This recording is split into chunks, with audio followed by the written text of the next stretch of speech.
They excluded me from the family business. But now I own the building. The eviction notice sits on my desk, already printed and signed.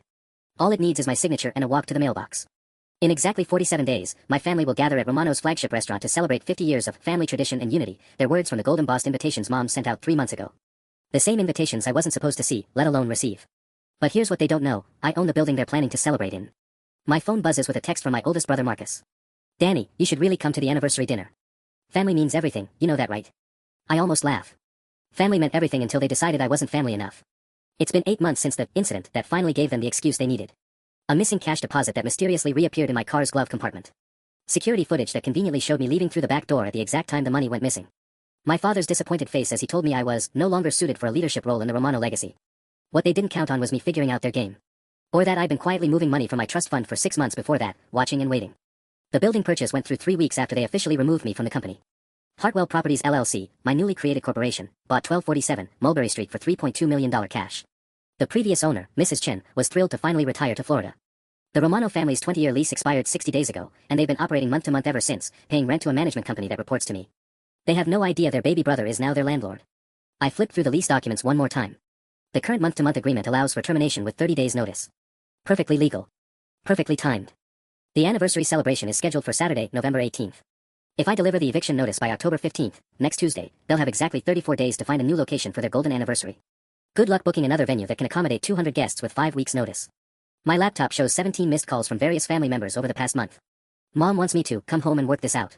My sister Sophia thinks we should have a healing conversation.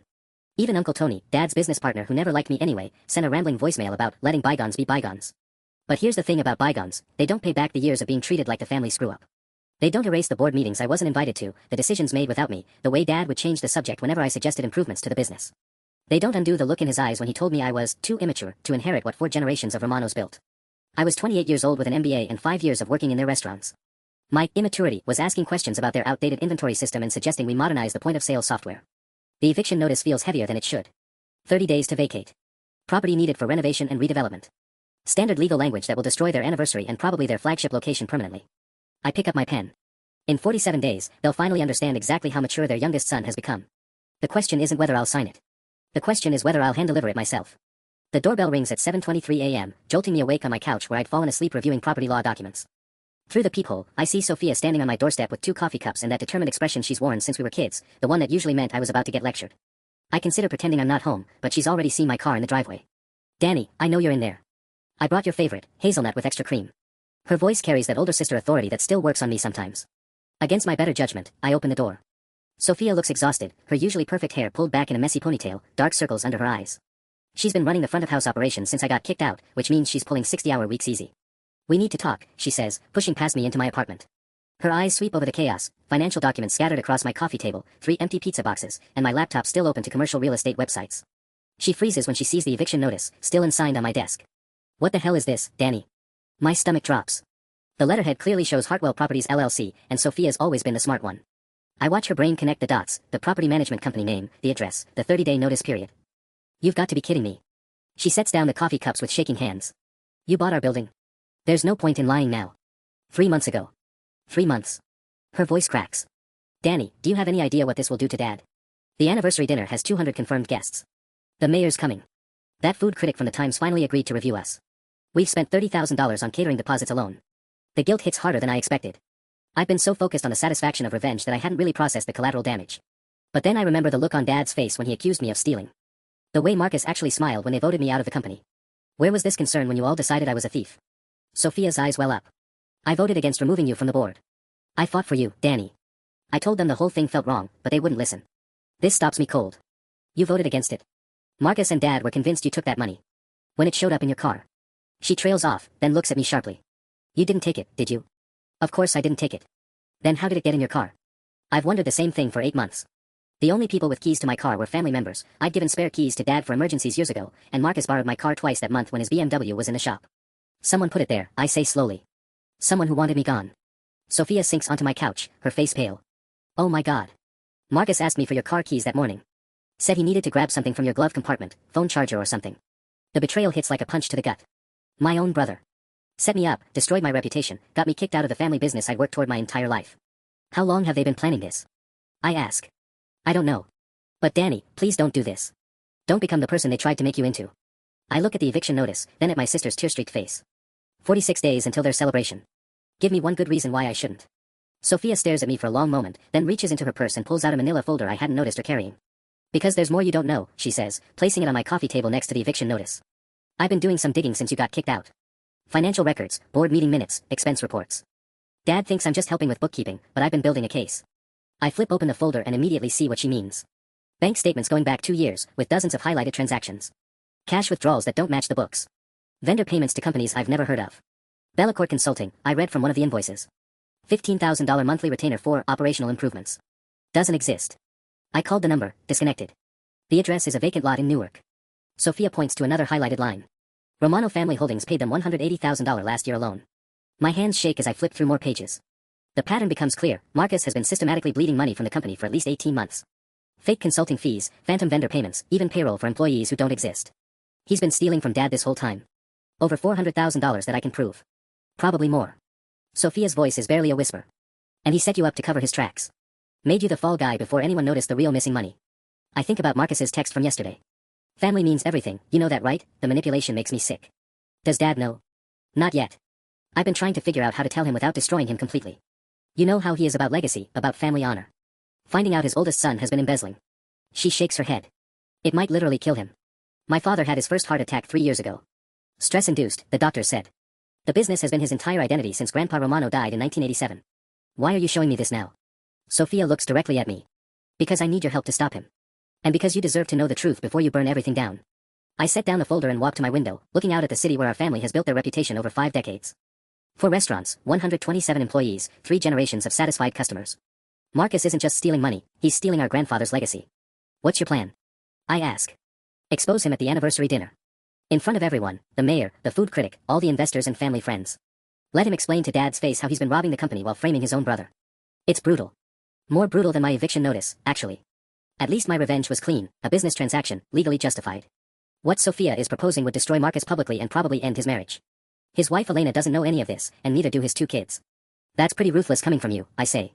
8 months of watching you get treated like a criminal while he plays the responsible older brother. Yeah, I'm done being nice. Her voice hardens. He made his choice when he decided to frame you. I pick up the unsigned eviction notice. 30 days to vacate. But now I'm wondering if there's a better way to get justice, one that exposes the real criminal instead of just punishing everyone. If I don't serve this eviction, will you help me get back into the company? Sophia nods immediately. Dad will reinstate you the second he sees this evidence. You'll probably end up running the whole operation while Marcus is in prison. Prison. I hadn't thought that far ahead, but she's right. $400,000 in embezzlement from a family business.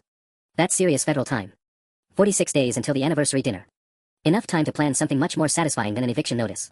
I spend the next 3 days poring over Sophia's evidence, cross-referencing bank statements with vendor records and payroll documents. The deeper I dig, the more sophisticated Marcus's scheme becomes. He didn't just steal money, he built an entire phantom infrastructure to hide it. Bellacourt Consulting has a professional website, complete with stock photos of employees and testimonials from fake clients. The company supposedly specializes in restaurant efficiency optimization, which explains why Dad never questioned the invoices. Marcus even created fake email exchanges between himself and their consultants, recommending process improvements that he then implemented to justify the fees. But it gets worse. On Thursday morning, I discover he's been manipulating food costs too. Our primary supplier, Tri-State Restaurant Supply, has been billing us 15% above market rate for 2 years. When I call their offices pretending to be comparison shopping for my new restaurant, they quote me prices significantly lower than what Romano's has been paying. I'm about to dig deeper when my phone rings. Dad's name appears on the screen. My finger hovers over the decline button, but something makes me answer. Hi, Dad. Danny. His voice sounds older than I remember, tired. Can you come by the house tonight? Your mother's making braciole. It's been 8 months since I've been to my parents' house. 8 months since Dad looked me in the eye and told me I was no longer welcome in the business his father built. The invitation feels like a trap. Is Marcus going to be there? Just family dinner. Please, son. We need to talk. The word son hits harder than it should. He hasn't called me that since before the money went missing. I agree to come at 7. Mom answers the door with tears in her eyes, pulling me into the kind of hug that makes me feel 12 years old again. She's gotten thinner, more fragile somehow, and I realize this whole situation has been eating at her too. My Danny, she whispers in Italian, the way she used to when I was sick. You look too skinny. Are you eating? Dad appears in the doorway to his study, holding what looks like a medical report. His face is gray, and for the first time I notice how much older he looks, the deep lines around his eyes, the way his shoulders slope forward. Heart specialist wants me to retire, he says without preamble. Thinks the stress is going to trigger another episode. Mom shoots him a sharp look. Vincent, we agreed to talk about this properly. What's to talk about? Doctor says I have maybe 5 good years left if I step back from the business now. Less if I keep working 70-hour weeks. Dad sinks into his leather recliner, the same one he's owned since I was in elementary school. I need to know the company will survive without me. The weight of his words settles over dinner. Mom's bracciole tastes exactly like my childhood, but I can barely eat. Dad keeps glancing at me like he wants to say something but doesn't know how. Finally, over Mom's tiramisu, he clears his throat. I've been thinking about what happened 8 months ago.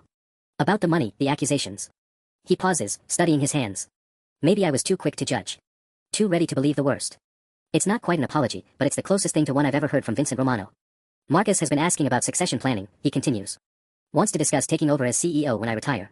But something doesn't feel right about it. He's been pushing too hard, making decisions without consulting the board. My pulse quickens. What kind of decisions? New supplier contracts, consulting agreements. Says we need to modernize our operations to stay competitive. Dad looks directly at me. The kind of suggestions you used to make, actually. The irony is suffocating. Marcus has been stealing Dad's money while implementing my ideas and taking credit for them. Dad, there's something you need to know about those consulting agreements. But before I can continue, the front door slams open and Marcus walks in, still wearing his suit from the restaurant. His tie is loosened and he looks frazzled. Sorry I'm late. Had to deal with a supplier issue at the flagship. His eyes narrow when he sees me. Danny. Didn't know you'd be here. Family dinner, Dad says carefully. Danny was just telling me about some concerns he has. Marcus's expression shifts almost imperceptibly, a flash of something that might be panic before his politician's smile returns. Concerns? About what? I look at my brother, this person who shared a room with me until I was 14, who taught me to ride a bike and helped me with algebra homework. The person who destroyed my reputation to cover his own crimes. About Bellecourt Consulting, I say quietly. The color drains from Marcus's face. The silence stretches for what feels like an eternity. Marcus recovers quickly, but not before I catch the genuine fear that flashed across his face. Bellecourt? Yeah, they've been great. Really helped streamline our inventory management. His voice is steady, but there's a tightness around his eyes. Why do you ask? Just curious about their methodology. I tried calling their offices yesterday to learn more about their approach. Marcus reaches for his wine glass, and I notice his hand trembles slightly. They're probably busy with other clients. Big firm, you know. Actually, the number's been disconnected. And their address turned out to be a vacant lot. I keep my voice conversational, like we're discussing the weather. Weird for such a successful consulting company, don't you think? Dad's fork clanks against his plate. What are you talking about, Danny? I'm talking about $180,000 in payments to a company that doesn't exist. Marcus stands abruptly, his chair scraping against Mom's hardwood floor. This is exactly why you got kicked out of the business. Always making wild accusations without understanding the full picture. Then explain the full picture to me. I pull out my phone and show Dad a screenshot of the vacant lot where Bellecourt Consulting is supposedly headquartered. Explain how a company with no physical address has been collecting monthly retainers for operational improvements that I recommended 2 years ago. Danny, that's enough. Marcus's voice carries an edge I've never heard before. Dad doesn't need this stress right now. We just heard about his heart condition. Mom sets down her coffee cup with shaking hands. Vincent, what is he talking about? What payments? Dad's face has gone pale, and for a moment I worry I've pushed too hard. His last heart attack happened during a heated argument with a supplier who'd been overcharging us. But then his jaw sets in a stubborn line I recognize from every family business meeting. Show me the records, he says quietly. Marcus moves toward the door. I should get home to Elena. We can discuss this tomorrow when everyone's calmer. Sit down. Dad's voice carries the authority of 50 years in business. Nobody's leaving until I understand what's happening in my own company. My brother hesitates, calculating his options. I can practically see him weighing the risks of running against the risks of staying to defend himself. There's more, Dad, I say, pulling up the supplier invoices on my phone. Tri-State Restaurant Supply has been billing us 15% over market rate. I called them yesterday pretending to price shop. Their real rates are significantly lower than what we've been paying. Dad's breathing becomes labored. Mom immediately moves to his side, checking his pulse with the practiced efficiency of someone who's monitored heart conditions before. Vincent, you need to calm down, she murmurs, but her eyes are fixed on Marcus with growing suspicion. How much? Dad's voice is barely a whisper. How much has been stolen? Marcus finally speaks, his lawyer training kicking in. These are serious accusations without proof. Danny's been bitter about being removed from the company, and now he's trying to deflect blame onto me. I have bank statements going back 18 months, I say. Vendor receipts, email exchanges, incorporation records for fake companies. Sophia's been helping me document everything. The mention of Sophia hits Marcus like a physical blow. His sister's betrayal clearly hadn't been on his radar. Sophia knows about this? Dad asks. She's the one who figured it out. She's been tracking discrepancies in the books since I got kicked out. I look directly at Marcus. She knows about the fake employees on payroll. The phantom maintenance contracts. Even the way you accessed my car to plant that cash deposit. Marcus's composure finally cracks. You can't prove any of that. Actually, I can. The security footage from Romano's parking lot shows you near my car on 3 different occasions that week. Sophia pulled the archived files yesterday. Dad struggles to his feet, one hand pressed against his chest. For 47 years, Marcus has been his golden child, the responsible one who would carry on the Romano legacy. Now that foundation is crumbling in real time. Get out, Dad says, his voice hollow. Get out of my house. But Marcus is already gone, the front door slamming behind him hard enough to rattle Mom's china cabinet. The next morning brings chaos I wasn't prepared for. Marcus has disappeared. Elena calls me at 6:47 a.m., her voice shaking. Danny, is Marcus with you? He never came home last night, and his phone goes straight to voicemail. No, Elena. He's not here. I can hear their kids in the background asking where Daddy is, and the guilt hits immediately. Whatever Marcus did, his 8-year-old daughter doesn't deserve this. The police won't file a missing person report for 24 hours, she continues. But his car isn't at any of the restaurants, and he missed his morning meeting with the anniversary caterers. By noon, the family crisis has exploded across multiple fronts. Dad's accountant, Jerry Weinstein, arrives at my parents' house with 3 boxes of financial records and a grim expression. He's been the Romano family CPA for 15 years, and I've never seen him look this shaken. Vincent, we need to discuss the full scope of this situation, he says, spreading ledgers across the dining room table. If Danny's allegations are accurate, we're looking at potential criminal charges, IRS audits, and immediate cash flow problems. The numbers are worse than I thought. Jerry's preliminary analysis shows Marcus has systematically stolen $847,000 over 22 months. Not just from fake consulting fees, but from inflated supplier contracts, phantom employee payroll, and something Jerry calls creative expense reporting that basically means billing personal purchases to the company. The anniversary celebration alone represents $73,000 in deposits and commitments, Jerry explains. If we cancel now, we lose most of that money. If we proceed, we might not have operating capital to make payroll next month. Dad sits in stunned silence while Mom clutches her rosary beads. Sophia arrives around 2 o'clock with more devastating news. Marcus cleaned out the corporate accounts before disappearing. He transferred $127,000 to an offshore account in the Cayman Islands yesterday evening, she says, showing us her laptop screen. Used his executive access codes at 11:43 p.m., about 3 hours after he left here. The timing makes my stomach turn. While we were sitting around this same table processing his betrayal, Marcus was already implementing his escape plan. Can we freeze the accounts? Dad asks weakly. Too late. The money's gone, and Cayman banks don't cooperate with U.S. investigations unless it involves terrorism or drug trafficking. Sophia closes her laptop with a sharp snap. He also canceled our insurance policies and terminated our lease negotiations for the new location in Westchester. Jerry clears his throat uncomfortably. There's something else. Marcus took out a $200,000 line of credit against the flagship restaurant last month. Used forged board resolutions showing unanimous approval for the loan. The room goes silent except for Dad's labored breathing. Our flagship location, the same building I secretly own, has been used as collateral for Marcus's theft. The irony would be funny if it weren't destroying my family in real time. What are our legal options? I ask. File criminal charges immediately, Jerry responds. FBI handles interstate financial crimes over $100,000. But recovery is unlikely if he's already moved assets offshore. Dad suddenly looks up with the first spark of energy I've seen from him all day. Danny, you said you've been researching our suppliers and contracts. For the past week, yes. Do you understand our operational systems? Our vendor relationships, staffing requirements, cash flow cycles? I nod, unsure where this is heading. Good. Because as of right now, you're interim CEO of Romano Family Holdings. He turns to Jerry. Draw up the paperwork. Full executive authority, board voting rights, everything Marcus had. Sophia's eyes widen. Dad, are you sure? The timing. The timing is perfect. Marcus wanted Danny out because he knew Danny would catch this eventually. Too honest, too thorough. Dad's voice grows stronger. 43 days until our anniversary celebration. If anyone can save this company, it's the son who actually understands what integrity means. The weight of responsibility hits like a freight train. 43 days to save a business my brother spent nearly 2 years destroying. The next 72 hours blur together in a caffeine-fueled nightmare of damage control. I've barely slept, surviving on espresso and the adrenaline of trying to save a sinking ship. My first official act as interim CEO was calling an emergency meeting with our 4 restaurant managers, none of whom knew about Marcus's disappearance yet. Where's Marcus? Asked Jennifer Reyes, our Westchester location manager, when I walked into the conference room at Romano's flagship Thursday morning. He was supposed to approve the new host schedule. Marcus is no longer with the company. The words felt surreal coming out of my mouth. I'll be handling all operational decisions moving forward. The questions came rapid fire after that. Jennifer wanted to know about the Westchester expansion lease. Mike Torres from our downtown location needed approval for a new espresso machine. Sarah Kim had 3 servers who needed their schedules adjusted for the anniversary celebration. What they didn't know was that we might not have money for any of it. Jerry Weinstein's forensic accounting revealed the true horror of our situation by Friday afternoon.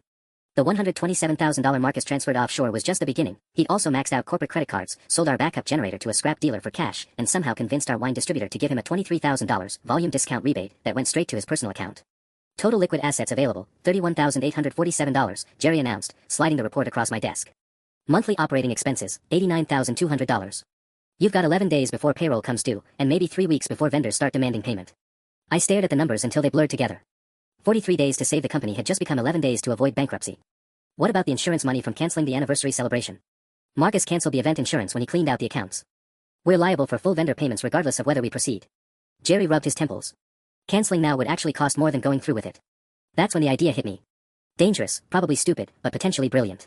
Jerry, what would it take to prove Marcus committed fraud against the company? We already have enough evidence.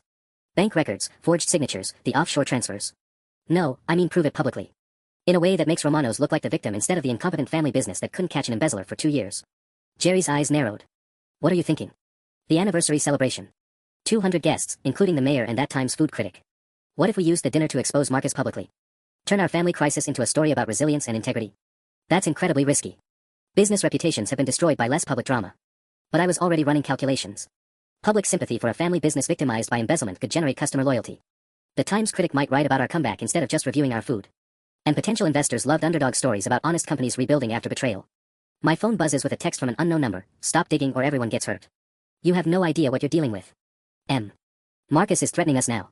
From whatever beach in the Cayman Islands he's hiding on, my brother thinks he can still intimidate his way out of consequences. I screenshot the message and forward it to Jerry. Add this to the evidence file. 40 days until the anniversary dinner. 11 days until payroll. Time to turn this disaster into Romano family revenge. The text from Marcus turns out to be just the beginning. Over the weekend, our suppliers start calling with concerning questions. Danny, this is weird. Sarah Kim from our downtown location calls me Saturday morning. Tri-State Restaurant Supply just told me someone contacted them claiming to be from Romano's corporate, saying we're going out of business and they should demand immediate payment for outstanding invoices. My blood runs cold. How much do we owe them? $43,000. They want it by Tuesday or they're cutting off deliveries. Before I can respond, my phone beeps with another call. Mike Torres from Westchester. Danny, our linen service just showed up demanding payment. Said they got an anonymous tip that Romano's is filing for bankruptcy. They won't leave clean tablecloths unless we pay the full balance today. Marcus isn't just threatening us, he's actively sabotaging our operations from wherever he's hiding. By Sunday evening, I've fielded 12 similar calls. Our wine distributor, the company that services our cash registers, even the landscaping crew that maintains the flagship's outdoor seating area. Someone is systematically contacting every vendor we work with, spreading rumors that we're financially insolvent. This is economic warfare, Jerry tells me during our emergency Sunday night meeting. Marcus knows our cash flow situation better than anyone. He's forcing us to pay outstanding balances immediately, which will drain what little liquidity we have left. Sophia arrives looking exhausted, carrying a stack of invoices that vendors have hand-delivered over the weekend. It's working. Between the supplier demands and the regular bills, we need $78,000 by Wednesday or 3 of our 4 locations will have to close temporarily. Dad, who's been mostly silent since Marcus disappeared, finally speaks up. What about the building? Danny, you said you owned the flagship locations building. Can you help us somehow? The room goes quiet. I'd been hoping to avoid this revelation until after we dealt with Marcus, but desperate times call for desperate measures. Actually, Dad, there's something I need to tell you about that. I explain about Hartwell Properties LLC, about buying the building 3 months ago, about the eviction notice I'd planned to serve before Sophia discovered Marcus's embezzlement. Dad's expression cycles through confusion, hurt, and something that might be impressed. You bought our building to get revenge on us. I bought it because I was angry about being kicked out for something I didn't do. But now. I pause, thinking through the implications. Now I can help save the company. How? Emergency sale-leaseback agreement. Hartwell Properties sells the building back to Romano Family Holdings for exactly what I paid, $3.2 million. Romano's gets immediate cash flow, and I get my money back plus whatever stake in the company you think is fair. Jerry starts scribbling numbers on his legal pad. That would solve the immediate vendor crisis and give us operating capital through the anniversary dinner. But where does Romano's get $3.2 million? Business loan, using the building as collateral. Any bank will approve that. The building's worth $4.1 million according to the most recent appraisal. It's a complex transaction, but it works. Romano's borrows money to buy back their own building from me, I get my investment returned, and the company gains both immediate cash and a valuable asset on their books. Sophia grins for the first time in days. Marcus is going to lose his mind when he finds out his sabotage campaign actually forced us into a stronger financial position. Dad looks at me with something approaching pride. When can we make this happen? Tuesday morning, if Jerry can draft the paperwork tomorrow. Do it. Dad's voice carries the authority of the man who built this company from nothing. And Danny? After we get through this anniversary dinner, we need to discuss making your CEO position permanent. 37 days until the celebration. 3 days to outmaneuver my brother's sabotage. The real war is just beginning. Tuesday morning arrives with unexpected chaos. I'm sitting in Jerry's office at 8:47 a.m., signing the final paperwork for the building's sale-leaseback, when Sophia bursts through the door looking panicked. We have a problem. A big one. She's clutching her phone, and I can see her hands shaking. Elena just called. The FBI showed up at her house an hour ago with a search warrant. Jerry's pen stops mid-signature. FBI. Already. It gets worse. They're not just investigating Marcus, they're looking into the entire Romano family for potential money laundering and tax evasion. Sophia sinks into the chair across from Jerry's desk. Elena said they asked specifically about you, Danny. About large cash transactions and property purchases over the past 6 months. My stomach drops. The building purchase. $3.2 million in cash from my trust fund, funneled through a newly created LLC. To federal investigators, it probably looks exactly like money laundering. Did Elena tell them anything? She didn't know anything to tell them, but Danny, they have Marcus's laptop. He kept detailed records of everything, bank transfers, fake vendor payments, even personal notes about family members. Sophia's voice cracks. Including notes about you buying the building. Jerry sets down his pen and looks at me seriously. We need to call this transaction off immediately. Any large financial moves right now will look suspicious. But without this money, we can't pay the vendors. We'll have to close 3 locations by Friday. Better than federal charges for conspiracy to commit fraud. My phone buzzes with a call from Special Agent Rebecca Martinez, according to the caller ID. I've never heard this name before in my life. Mr. Romano. This is Agent Martinez with the FBI Financial Crimes Division. We need to speak with you regarding your brother Marcus and some recent business transactions. Can you come to our field office this afternoon? Am I under arrest? Not at this time. We're hoping you can help us understand some discrepancies we found in Romano Family Holdings financial records. I agreed to meet at 2 p.m., then immediately call our family lawyer, Tony Castellanos. Tony's been handling Romano legal issues for 12 years, but he's strictly a business attorney. We need criminal defense experience now. Danny, don't say anything until I can get someone qualified to sit with you, Tony warns. The FBI doesn't make courtesy calls. They already have enough evidence to charge someone, and they're trying to decide if that someone is Marcus alone or the entire family. By noon, the situation deteriorates further. Our insurance company calls to inform us they're placing a hold on all policies pending the federal investigation. The bank freezes the loan application for the building purchase. Even worse, the Times food critic calls Sophia to regretfully postpone his planned review of our anniversary dinner.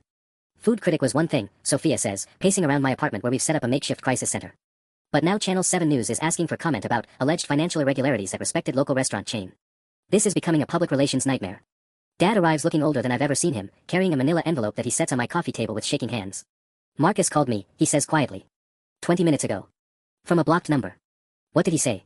That he's willing to return the stolen money and come back to face charges, but only if we agree to his terms. Dad opens the envelope and pulls out a handwritten list.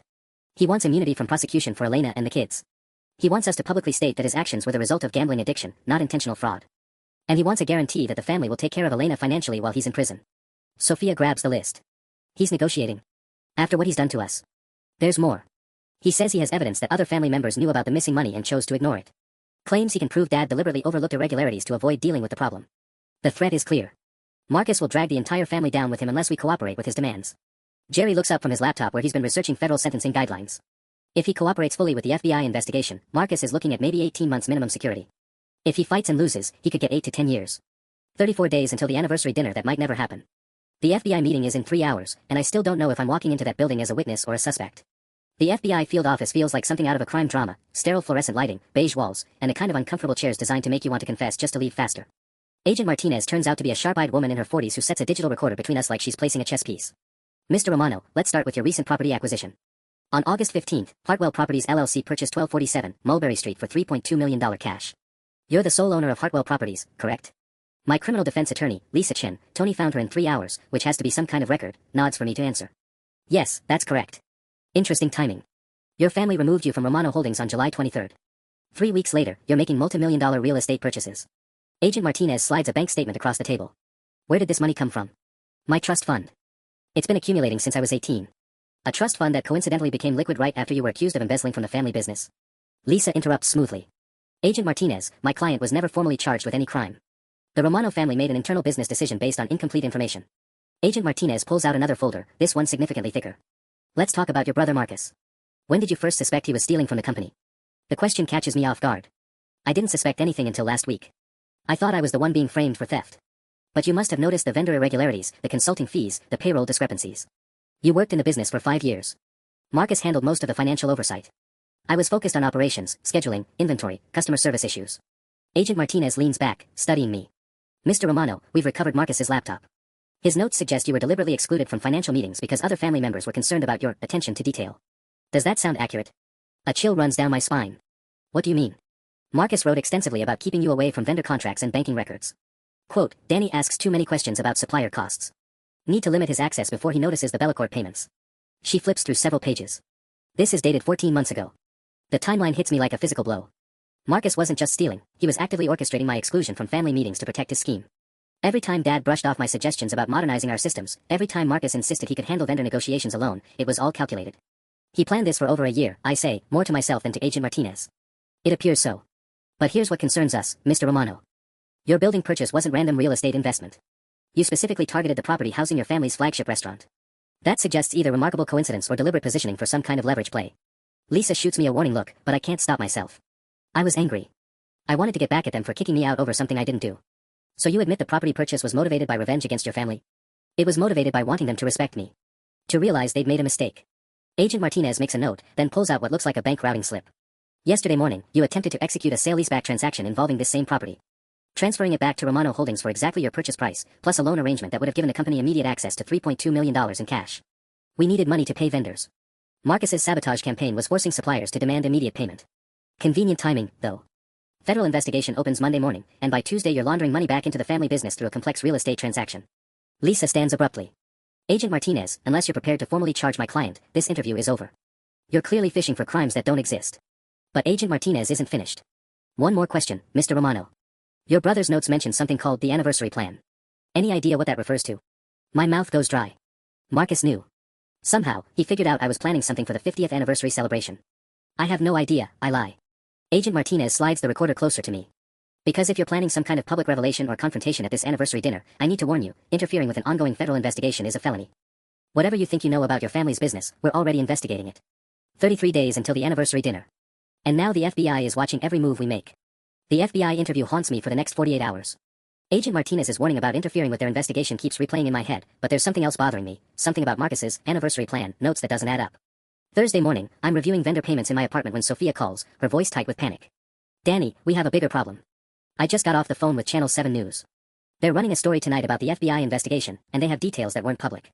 What kind of details? They know about your building purchase. They know about the eviction notice you never served. And they know Marcus has been sending threatening messages from offshore. Her voice drops to a whisper. Someone's been feeding them information. My blood runs cold. Marcus? That's what I thought initially, but the timeline doesn't work. The reporter, Janet Morrison, says her source contacted her Tuesday afternoon, after Marcus went radio silent following Dad's phone call. I sink onto my couch, trying to process this. So someone else knew about my revenge plan? It gets worse. Morrison asked me specifically about Romano family members with financial motivations to harm the business. She mentioned your trust fund amount, $3.4 million, which is information that shouldn't exist anywhere outside our family and Jerry's office. The paranoia hits immediately. Someone close to us is sabotaging our damage control efforts, and they have access to highly confidential financial information. Sophia, who knew about my building purchase before the FBI meeting? Just family. You, me, Dad, Jerry, and she stops mid-sentence. Oh God. Elena. Marcus's wife. Why would she? Think about it. She's facing the possibility of her husband going to prison, losing their house, having to explain to their kids why Daddy isn't coming home. If she cooperates with federal investigators, gives them evidence against the rest of us, maybe they offer her a deal. The betrayal stings more than I expected. Elena has been part of our family for 12 years. She was at my college graduation, helped plan Sophia's wedding, spent every Christmas and Easter at my parents' house. What evidence could she have? She lived with Marcus for 8 years while he was stealing. She had to know something was wrong, the expensive vacations, the new cars, private school tuition they couldn't afford on his salary. Sophia's voice hardens. And she was at every family dinner where Marcus pushed to exclude you from financial decisions. My phone buzzes with a text from an unknown number. Channel 7 interview airs at 6 p.m. Thought you should know what's coming. E. Elena. Confirming Sophia's suspicions while pretending to be helpful. But when Channel 7's segment airs that evening, the reality is far worse than anything I imagined. Good evening. I'm Janet Morrison with an exclusive investigation into Romano Family Holdings, the respected local restaurant chain now at the center of a federal embezzlement probe. The camera cuts to exterior shots of our flagship location. But tonight, we're learning this case involves more than just stolen money. It's a story of family betrayal, revenge plots, and financial schemes that span multiple family members. They have everything. My building purchase, described as a calculated attempt to gain leverage over family members who had discovered his suspicious financial activity. The eviction notice, which they somehow obtained a copy of. Even the timing of Marcus's disappearance, presented as evidence of a coordinated family effort to obstruct justice. But the most damaging revelation comes at the end. Sources close to the investigation tell Channel 7 that Romano family members may have deliberately overlooked evidence of embezzlement to avoid scandal, then attempted to scapegoat the youngest family member when federal scrutiny became unavoidable. The screen fills with a photo of me from the Romano's website, looking young and inexperienced next to professional headshots of Marcus and Sophia. Questions remain about whether Daniel Romano was a victim of his brother's schemes, or a willing participant in financial crimes that may have cost the family business nearly $1 million. Dad calls 30 minutes after the segment ends. His voice sounds hollow, defeated. The mayor's office called. They're withdrawing from the anniversary celebration. Don't want to be associated with potential criminal activity. He pauses, breathing heavily. The Times food critic officially cancelled. And our insurance company is demanding we prove we weren't complicit in Marcus's embezzlement before they'll process any future claims. 31 days until an anniversary dinner that's turning into a public funeral for our family's reputation. And somewhere in the Cayman Islands, Marcus is probably watching the news coverage and smiling. The morning after the Channel 7 disaster brings an unexpected visitor.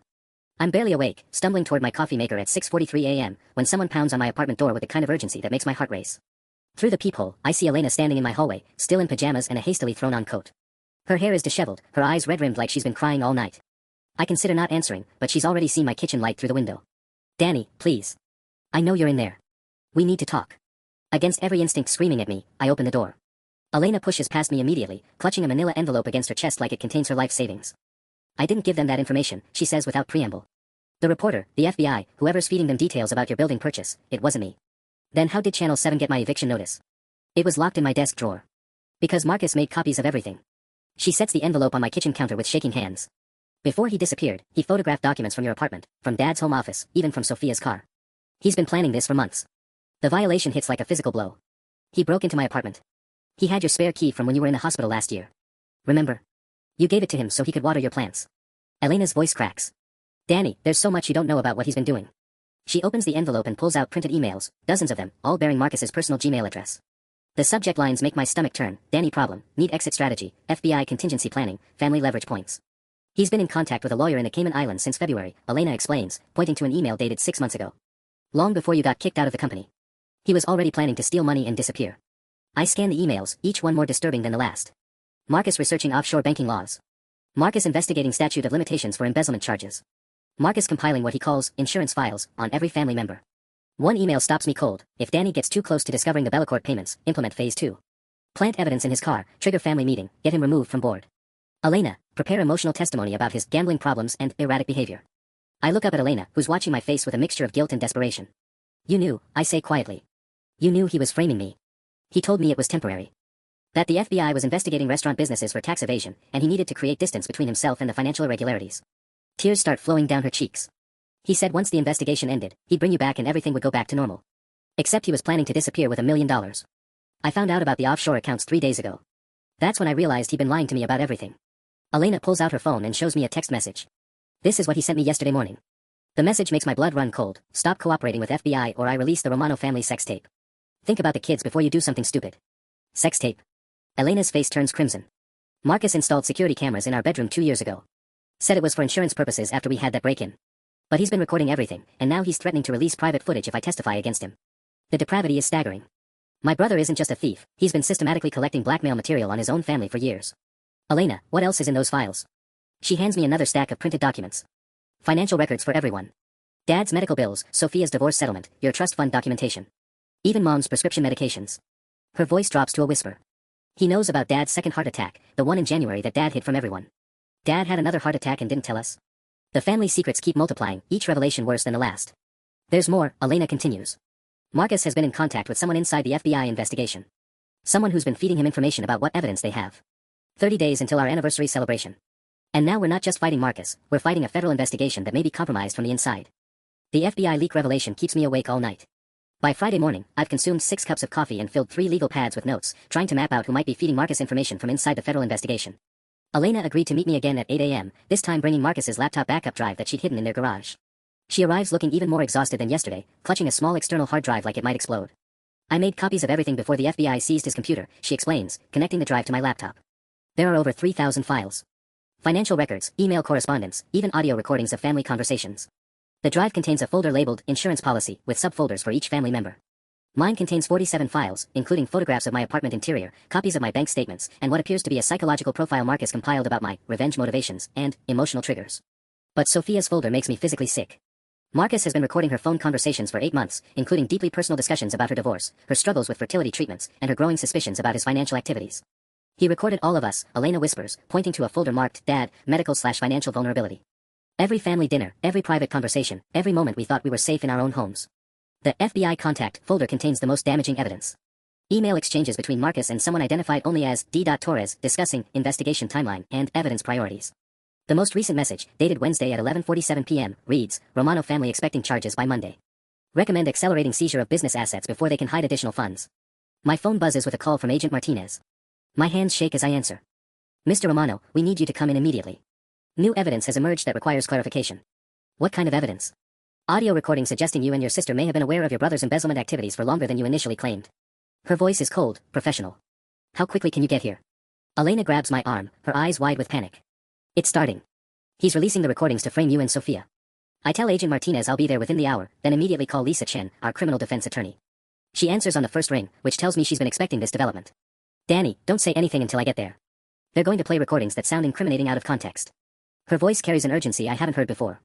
Marcus has been manipulating conversations to create evidence against family members. By 10:15 a.m., I'm back in that sterile FBI conference room, but this time Agent Martinez isn't alone. Special Agent David Kim sits across from me, introducing himself as the lead investigator on financial crimes involving family businesses. The dynamic has shifted, this feels like an interrogation, not an interview. Mr. Romano, we're going to play some audio recordings recovered from your brother's files, Agent Kim begins, setting up a small speaker. We'd like your response to what you hear. The first recording is my voice, clear and unmistakable. The only way to make them respect me is to hit them where it hurts most. Take away their control, show them what real power looks like. My stomach drops. It's from a conversation I had with Sophia 6 months ago about standing up to Dad's dismissive treatment, but without context, it sounds like I'm plotting against the family business. Agent Martinez leans forward. This was recorded in your parents' dining room on March 15th. Care to explain what kind of power you were referring to? 29 days until our anniversary celebration, and Marcus just turned me into the primary suspect in my own brother's crimes. The audio recording plays in that sterile FBI conference room, my own voice echoing off the beige walls like an indictment. But as Agent Martinez replays it, something clicks in my memory that makes my pulse quicken. That conversation was about Dad dismissing my suggestions for updating our inventory software, I tell them, looking directly at Agent Kim. But there's something you need to know about how Marcus obtained these recordings. Lisa Chin shoots me a warning look, but I press on. Agent Martinez, what's the timestamp on that audio file? She checks her notes. March 15th, 8:47 p.m. Elena, you said Marcus installed cameras in your bedroom 2 years ago for insurance purposes, right? But he's been recording family conversations in my parents' house for at least 6 months. I lean forward, my lawyer training from business school finally kicking in. How many federal wiretapping laws did he break to collect this evidence? Agent Kim's expression shifts almost imperceptibly. Mr. Romano, the legality of how evidence was obtained doesn't change what was said. Actually, it does. Because if Marcus was illegally surveilling his own family to build blackmail files, then every recording in his possession is fruit of the poisonous tree. I look at Lisa, who nods approvingly. You can't use evidence obtained through felony wiretapping to prosecute the victims of that surveillance. But Agent Martinez isn't backing down. Let's move on to financial records. Yesterday, your sister-in-law provided us with additional documentation from your brother's files. She slides a bank statement across the table. This shows a $47,000 transfer from your personal account to Romano Holdings on January 18th, the same day your brother made a large withdrawal from the Bellecourt consulting account. The blood drains from my face. I remember that transfer, it was a loan to help cover payroll during our slow season. Dad had asked me privately, said the business was having temporary cash flow issues. That was a family loan. Dad asked me to help with seasonal expenses. Interesting timing, though. Your brother steals money through fake consulting fees, and you immediately replace it with personal funds. Almost like you were covering for him. Elena suddenly speaks up from the corner where she's been sitting quietly. Agent Martinez, show him the date on Marcus's planning emails. Agent Kim looks annoyed. Mrs. Romano, you're not supposed to. Show him the dates, Elena insists, her voice stronger than I've heard it all week. The emails where Marcus planned Danny's financial involvement. Agent Martinez reluctantly pulls out another folder. The printed email is dated January 12th, 6 days before my loan to the company. The subject line reads, Getting Danny Financially Involved, Phase 3. The email content makes me sick, need to create paper trail showing Danny participated in covering shortfalls. Will have Dad request emergency loan from his trust fund.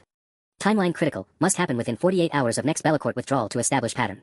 He manipulated Dad into asking me for money, I whisper. Just to create evidence that I was involved in covering his theft. Lisa Chin stands abruptly. Agents, my client has clearly been the victim of an elaborate frame job. Every piece of evidence you've shown us was manufactured by Marcus Romano to implicate innocent family members. But Agent Kim pulls out one more document that makes my heart stop. What about this, Mr. Romano? A lease agreement between Hartwell Properties LLC and a company called Bellecourt Holdings, dated August 22nd. Your building, rented to one of your brother's fake companies. The room spins. I've never seen this document before in my life, but there's my signature at the bottom, clear as day. I didn't sign this. I've never heard of Bellecourt Holdings. Agent Martinez's smile is cold, triumphant. The signature matches your handwriting samples perfectly. And the rent payments, $8,000 monthly, have been deposited directly into Hartwell Properties account for the past 3 months. 28 days until our anniversary celebration, and Marcus just made me look like his business partner instead of his victim. The forged lease agreement sits between us like a smoking gun, my apparently perfect signature mocking me from the bottom of the page. But something about Agent Kim's presentation bothers me, he's too prepared, too confident, like he knew exactly what my reaction would be. I want to see the original document, Lisa demands. Not a photocopy, not a scan. The actual signed lease. Agent Martinez exchanges a glance with Agent Kim that lasts half a second too long. The original is in evidence processing. This is a certified copy. Then we're done here until you produce the original, Lisa says, standing again. Because if this document was forged using samples from legitimate Romano Holdings contracts, the signature analysis won't hold up in court anyway. As we're preparing to leave, my phone buzzes with a text from an unknown Cayman Islands number. Enjoying the FBI meeting? Wait until you see what I release tomorrow. Some secrets are worth more than money. Marcus isn't finished destroying us yet. The breakthrough comes at 11:43 p.m. on Sunday night, 27 days before what might be our final anniversary celebration. I'm in my apartment, staring at Marcus's files for the 100th time, when Elena calls with information that changes everything. Danny, I found something. Marcus kept a backup phone in our bedroom safe, one the FBI didn't know about. Her voice trembles with exhaustion and something that might be hope. There are text messages between him and Agent Kim going back 4 months. My blood runs cold. Agent Kim is his FBI contact. It's worse than that. Kim isn't even FBI. He's a private investigator Marcus hired to impersonate a federal agent. The whole investigation is fake. The pieces click into place with stunning clarity. The rushed timeline, the convenient evidence, Agent Martinez's confusion when Agent Kim showed up to lead my interrogation. Marcus didn't just steal money and frame me, he created an entire fake federal investigation to destroy our family's reputation and cover his escape. Elena, where's the real FBI in all this? That's the thing, there never was a real FBI investigation. Marcus paid Kim $50,000 to pose as a federal agent and intimidate us into silence while he cleaned out the remaining accounts. She pauses, and I hear papers rustling. But Danny, the fake investigation backfired. All the evidence Kim collected proving our crimes is actually evidence of Marcus's embezzlement and fraud conspiracy. By Monday morning, I have a plan that's either brilliant or completely insane. I call Agent Martinez, the real Agent Martinez, who I now realize was legitimately investigating financial crimes in our area but got manipulated by Marcus's scheme. Agent Martinez, I need to report a crime. Multiple crimes, actually. Impersonation of a federal officer, wire fraud, embezzlement, and conspiracy. I take a deep breath. And I have evidence that will lead you to the perpetrator. The real FBI moves fast once they understand the scope of Marcus's deception. By Tuesday afternoon, they've arrested David Kim at his fake field office, actually a rented executive suite in downtown Hartford. His cooperation leads them to Marcus's real location, not the Cayman Islands, but a rented house in Fort Lauderdale, where he's been orchestrating everything remotely. Dad gets the call Wednesday evening. Marcus is in federal custody, facing charges that could put him away for 15 years. The stolen money, $1.2 million in total, has been frozen in accounts that Kim helped track down. He's asking to make a deal, Dad tells me, his voice stronger than it's been in months. Full cooperation, return of all stolen funds, plus testimony about the fake FBI operation in exchange for a reduced sentence. But I'm not interested in Marcus's deals anymore. Dad, what are you thinking about the anniversary celebration? Honestly, I was ready to cancel everything. The fake investigation, the media coverage, the damaged reputation. He pauses. But maybe we should go forward. Show the community that the Romano family survives by sticking together, not by tearing each other apart. 24 days later, Romano's flagship restaurant buzzes with energy I haven't felt in months. The anniversary celebration is smaller than originally planned, 127 guests instead of 200, but the people here are the ones who matter. Family, friends, loyal customers, and employees who stood by us through the chaos.